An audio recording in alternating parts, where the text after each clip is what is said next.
Hello and welcome to the Imprint Weekly Podcast. I'm John Kelly, Senior Editor of the Imprint, a daily news site covering child welfare and youth justice around the country.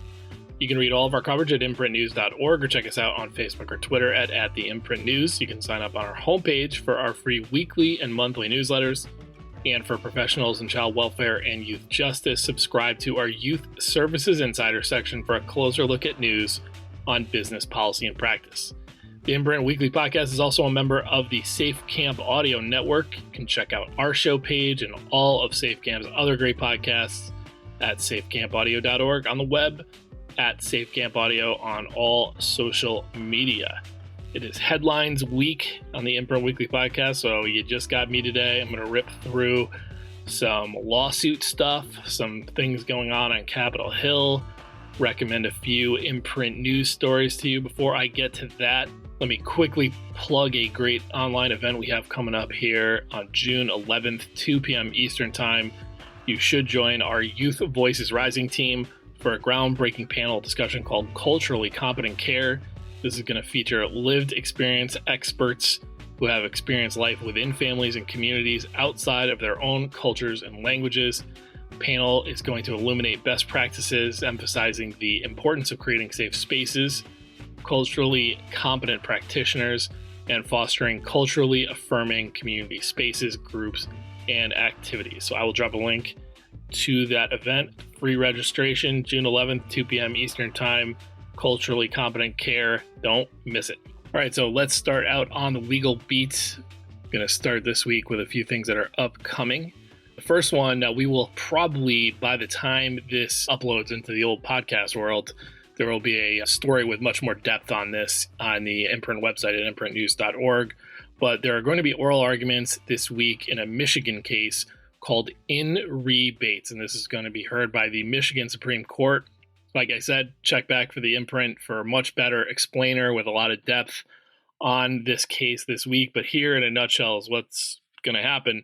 The state Supreme Court wants to hear arguments as to whether it is unconstitutional to terminate the rights of a parent if a child is with a relative, they're living with a relative, and other less extreme paths are possible.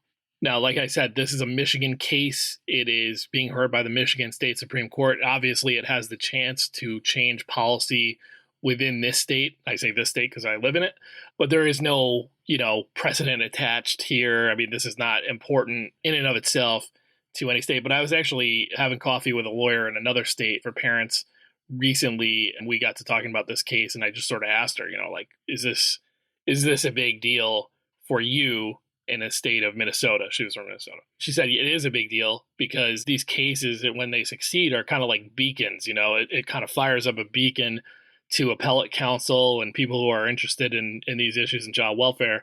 Like, oh, Michigan already changed this, so we should go and kind of craft a similar challenge around this issue here. So in and of itself, it doesn't really, have that reach, but it is important. It's important to other states. In Michigan, obviously, it matters quite a bit. And, it's interesting to me that it happened in Michigan because the thing I immediately thought of when I read up on kind of what the oral arguments would be about here was the last dissent written by the former chief judge of the Supreme Court here, Bridget Mary McCormack, and we wrote about it. We actually also had Justice McCormack on the podcast to talk about this, but in her last dissent as a member of the bench, she's moved on now. She took a case, she wrote an opinion, a dissent in this case called In Re GM Dixon. And in this case, it was not the situation that a child was living with a relative, but the mother had lost custody and, I'm working off of memory here, but she was working towards reunification and had another child in her care die, I think of like unsafe sleep practices. And so that kind of foreclosed in the court's minds and the system's mind her, chance to get her older daughter back. Now, the daughter was living with friends from church, and that was like fine with everybody basically by the end. I mean, she was thriving, mom was still in her life in a manageable way, and the system came in and kind of insisted, based on like kind of a timeline, terminating her rights. And I think that was part of why Justice McCormack decided to kind of tee off on this one. So I'll drop the link to the write-up we did, but she really kind of used the dissent here to take the system to task for much more than just what was at play in this one case. Anyway, so this will be a really interesting one. I think most people that are familiar with the practice around termination of parental rights, it is very, very highly driven, in some states at least, by federal laws, specifically the Adoption of the State Families Act, which requires that states move towards terminating parental rights if a child has been in the custody of the foster care system for 15 of the past 22 months. But there are some exceptions, very notable ones to those rules. And one of them is when a child is living with relatives. So Vivek Sankaran should be familiar to imprint readers. He's an occasional columnist for us. Will be arguing in this case. So I know that the Supreme Court in Michigan live streams, so I will find the way for listeners who actually want to geek out and listen to the oral arguments. I believe they're on May 8th, but just check our show notes if you are interested and want to watch this all play out. Another court action that is about to start is a class action lawsuit. It's expected to be a trial of about 4 weeks. And this is in a case Wyatt B. v. Kotek in Oregon. This case was filed in 2019. The relief here is sought on behalf of all foster youth, as most class actions do, but there are 3 kind of focal subclasses here that are kids with disabilities, kids who are sexual or gender minorities, and then older children who are aging out of foster care. Those are certainly groups within foster care that many states really struggle to serve. We will see what this trial looks like. I think one interesting wrinkle here in Oregon is that when this lawsuit was filed, it wasn't that long ago, 2019, there were somewhere between 7,000 and 8,000 youth in foster care in the state, and that has absolutely plummeted. According to the state's answer, we go every year through our Who Cares project and ask, for how many youth are in foster care on March 31st of each year. And our inquiry to Oregon came back with the answer of 2,500 youth in March of 2023. So the number of youth in foster care has fallen off a cliff. And why that is interesting in the context of a class action lawsuit is there's quite a few states recently that have gotten out of these, the monitoring and the oversight that comes with these class action lawsuits. Connecticut, New Jersey, a few others, District of Columbia in the last, several years. And kind of one common thread through a lot of them is that they just massively decrease the number of youth who are in the foster care system. And so Oregon has already done that, and now they're beginning a lawsuit. I will say, though, just, I'm not judging it either way. Obviously, I'm just giving you some context as the lawsuit begins. It is certainly entirely possible for a state to dramatically decrease the size of its foster care system, in doing so make it more manageable and potentially more effective for the youth in it, but still struggle to serve youth with high needs as far as disabilities go, and older youth who it's just like the data is clear that states really struggle to find places for older youth to live as compared to other kids in the system. And then the last thing on the lawsuit front here, the lawsuit beat, Louisiana is the latest state to find itself on the receiving end of a class action lawsuit. So as we have discussed on this podcast, a lot of states, the foster care totals kind of plummet right after the COVID-19 pandemic, and many states have kind of seen a continual decrease. In Louisiana, the foster care population jumped up 12% between 2021 and 2022. That's according to federal data. That is the largest increase in entries of any state during that time. And the numbers that Louisiana turned over to the imprint for 2023 suggest that the number is continuing to go up and was at the 4,000 mark in terms of number of kids in foster care for the first time since 2019. And this lawsuit, which is filed on behalf of 9 foster youth against the governor, Jeff Landry, and his child welfare director, David Matlock, accuses the state of inadequate staffing, placement instability, and insufficient medical care for kids in the system. So we did a little write-up on this for the imprint that I will include in the show notes. 2 thoughts on this case. First, it was really interesting that both David Matlock, the current child welfare director, and his predecessor, both basically outed the system. They basically teed it up for somebody to come in and file a lawsuit. They both basically described the system as being in a death spiral and really kind of publicly discussed how dire the situation had become in terms of being able to recruit and fill positions. And that kind of leads to the other thing.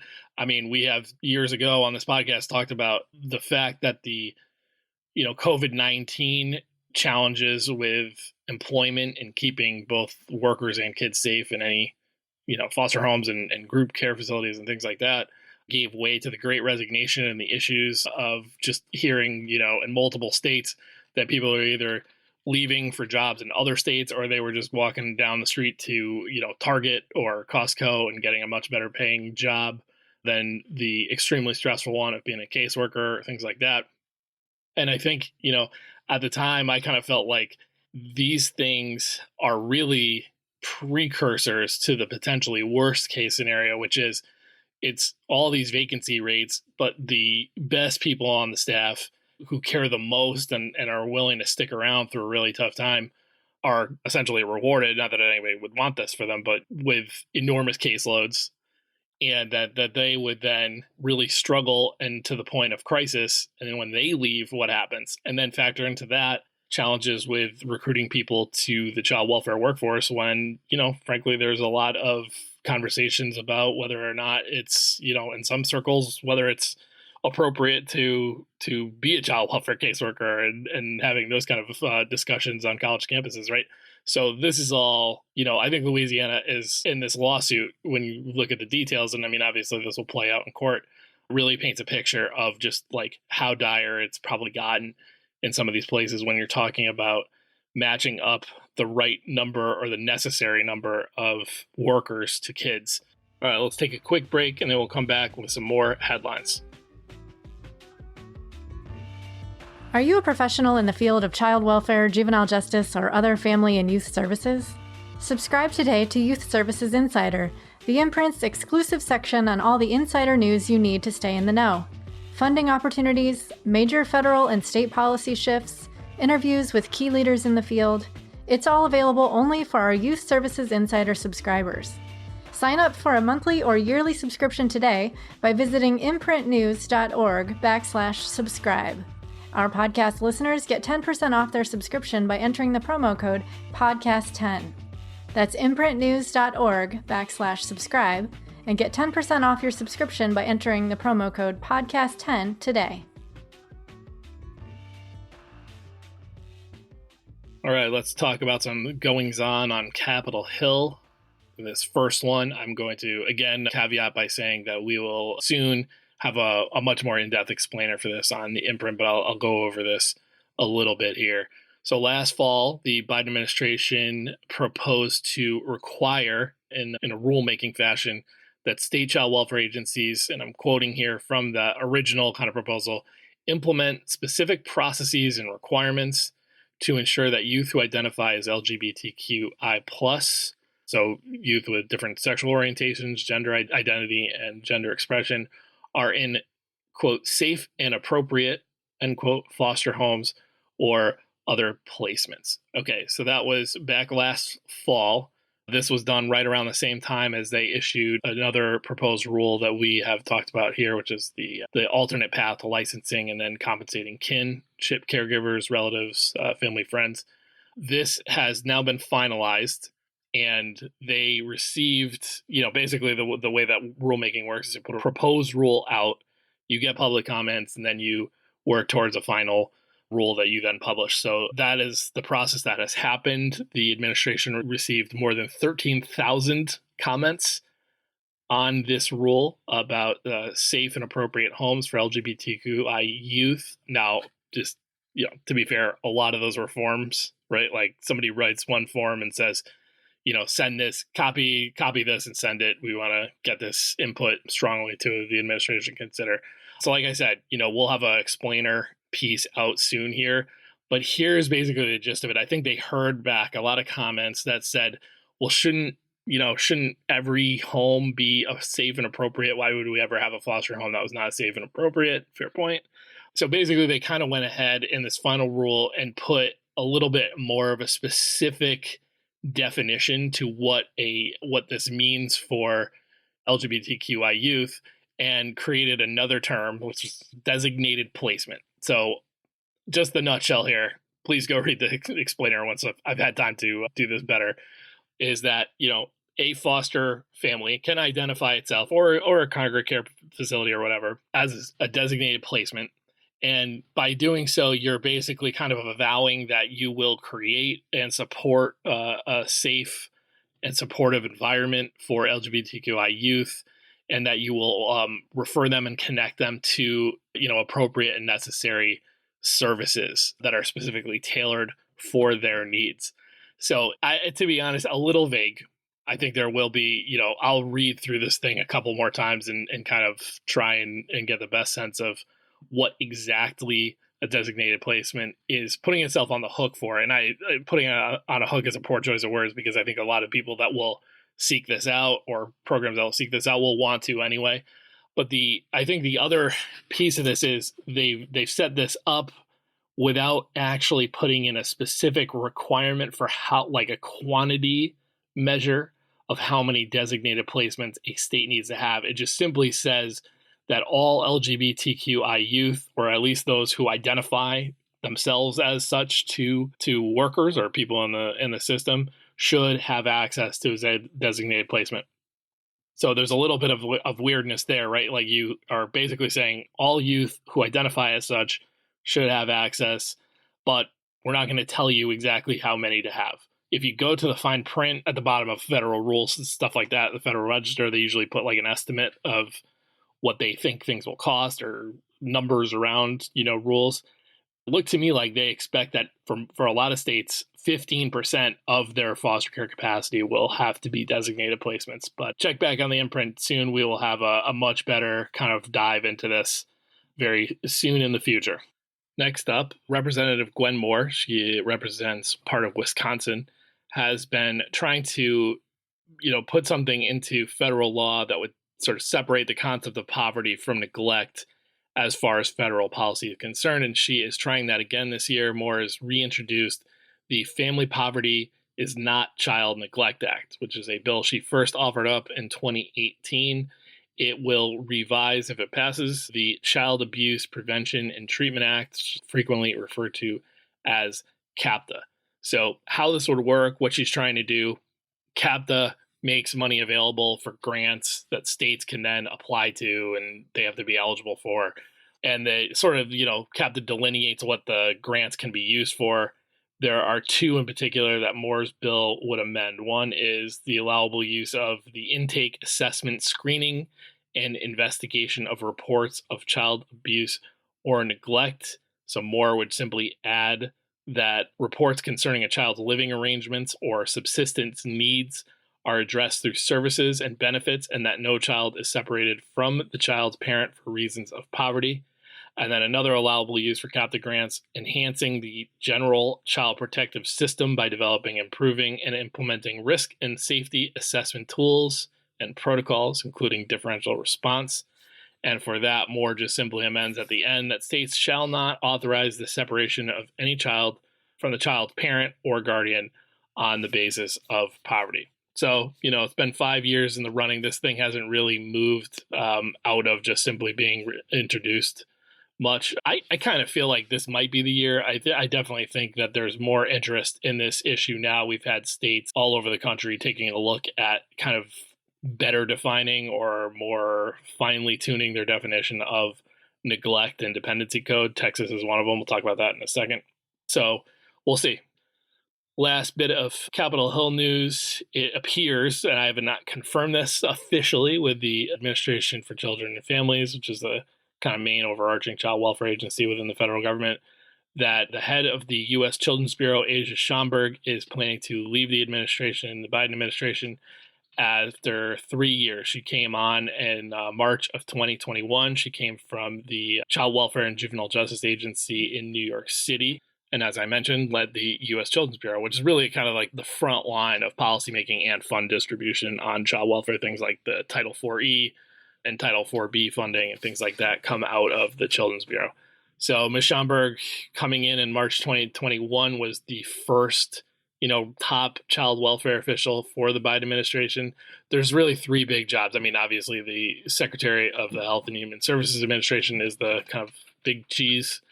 But there's three kind of specific child welfare and family jobs: the head of ACF, There is then kind of within ACF, there is the Administration for Children, Youth, and Families, ACYF. And then one of the two kind of parts of ACYF is the Children's Bureau. So Ms. Schomburg was first in 2021, if she is in fact leaving. And I am kind of basing that on the fact that she essentially wrote a goodbye letter in the Children's Bureau Express, which goes out to a lot of people in the field. The next person, January Contreras, was nominated to head up the bigger agency, ACF. She only lasted a year after getting confirmed. So now the longest tenured person on the kind of top slate of child welfare jobs for the administration is Rebecca Jones-Gaston. She is the commissioner of the Administration on Children, Youth, and Families.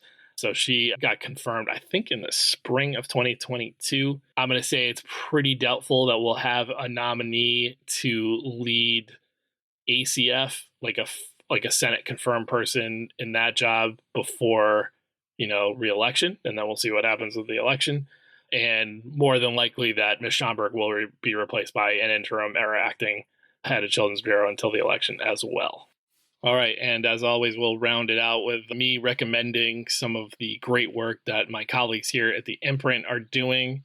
You can go to imprintnews.org for all of these, and of course, in our show notes, I'll drop the specific links to them. First off, I mentioned Texas before. Annie Shaka wrote a terrific story for us looking at something very interesting that's happened in Texas. So in 2018, there were 20,685 kids in the state who entered government custody. Last fiscal year, 2023, that number was down to 9,965. So it was this massive drop. And in the past 2 years alone, there's been a roughly 40% population decline overall in Texas foster care. So read Annie's story to take a look at what happened there. One thing that many people attribute this extremely large decline in entries to is a change in law that reshaped the definition of neglect, not abuse, but neglect in Texas dependency code. There are a few more things that people offer up as kind of main, drivers of this decline, but, it definitely seems like there's a growing assurance in Texas that this law had an immediate impact on entries into foster care. Second story I want to recommend is from Adelia Watson. It's our youth justice reporter in New York State, and she reported on a really compelling partnership between one of the youth justice facilities up around Buffalo, New York, and Bridge Studios, which is a music studio owned by Brennan Hall. He has set it up so that young people with an interest in rap can come in from the juvenile center and basically get, access to very valuable studio time to work in an art form that they love. I'm going to just read this really quick paragraph that was extremely well written. I really love this from Delia's report. Their music reflects the early trauma they've experienced due to gun violence, family separation, the death of loved ones, and parents hauled off to prison. Many of the lyrics include profanity that is not being reprinted, but the underlying themes are clear: soaking up harm and inflicting it, loss and love, the fragility and confusing nature of interpersonal relationships, incarceration, and guns. A lot about guns. So we'll drop a link to that story. Really, really well written. It's some truly amazing photography that went with that. So check that one out. Our next one I want to recommend is Michael Fitzgerald's look at the Senate report that came out of the very curious investigation into Georgia foster care that we talked about on the podcast maybe 4 or 5 months ago. This is a quick refresher here. Senator John Ossoff and Senator Marsha Blackburn, Ossoff is from Georgia, Blackburn is from Tennessee, announced that they would be looking into Georgia. I want to say like maybe a year and a half ago. That produced, an initial investigation period, several hearings, one on Capitol Hill, a couple of field hearings in Georgia. At the same time, I assumed at the very least that eventually Tennessee would also get some sort of scrutiny. That was quickly kind of like dismissed at the hearing on Capitol Hill by Senator Blackburn, who said she, got an email or I think some sort of communication from Tennessee that kind of outlined what they were doing well, and she sort of took it at that. It took their word at it. Spoiler alert, Tennessee's got some problems. But anyway, the Georgia investigation proceeded, and that has culminated now in sort of a case study report that is kind of positioned as sort of a recommendations for the entire field of child welfare based on this investigation into Georgia. So read Michael's write-up of it for details on what the report found. It was they basically cited systemic failures in keeping kids safe. The state pushed back vehemently against it and have basically accused Senator Ossoff of kind of playing politics with this. That has always kind of just hung like an elephant in the room. That's a very bad mixed idiom. It was an elephant in the room that the governor of Georgia, Brian Kemp, is widely expected to challenge Senator Ossoff for a Senate seat. So you can decide for yourself. Michael did a great job kind of breaking this all down. Last thing I wanted to recommend, and another hearkening back to something we did on this podcast, I think in 2022, I had a couple of folks on to talk about the soul family concept. And this is basically an idea conceived of by former foster youth as a new fourth path to permanency out of foster care.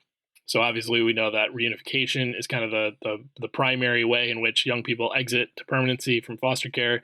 The other two are kinship guardianship arrangements. The other one is adoption. We're not going to count aging out of foster care as a path to permanency because it isn't.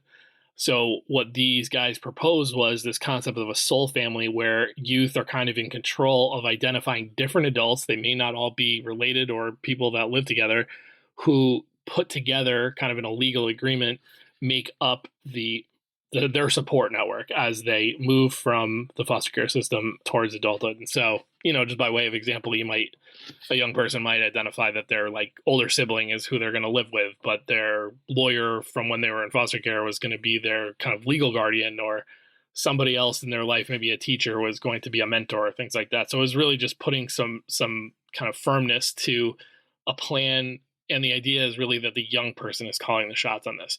Okay, so why am I bringing this up now? That is because Kansas stepped up kind of when this concept was first being shopped around and said, basically we'll be a guinea pig and bring this in and try it out. But they needed to have legislation to kind of codify the soul family concept. And that has finally happened. I mean, legislation takes a while.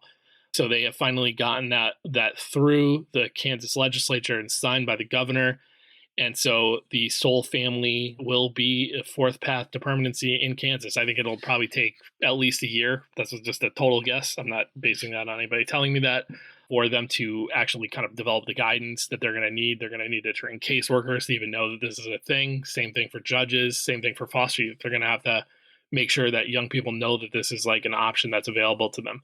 But it's pretty cool, pretty exciting. We've seen some foster youth. I was talking to somebody else about this recently, on a phone call.